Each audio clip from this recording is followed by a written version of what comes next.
Bugun sizlar bilan mana shunday video qanday yasalishini ko'rib chiqamiz. Birinchi bo'lib ikkita kadr olamiz. Birinchi kadrda bola sakragan переходini, ikkinchisida esa suvga narsa tashlangan holatni olamiz va uni CapCut ilovasiga tashlab olamiz. Va birinchi videodan bola sakragan videoni ushlab olamiz.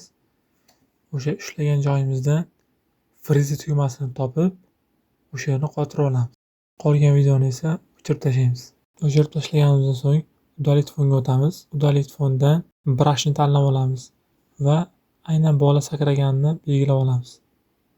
Shunda orqa fon udalить bo'lib ketadi, faqat bolani o'zigina qoladi. Qolgan videoni narajini tugmasi orqali pastga tushirib olamiz. Tepadagi suvni videosini aynan suvdan otilgan vaqtini ushlab olamiz. Keyframe tugmasi orqali boshiga bitta tochka, oxiriga bitta tochka qo'yib olamiz.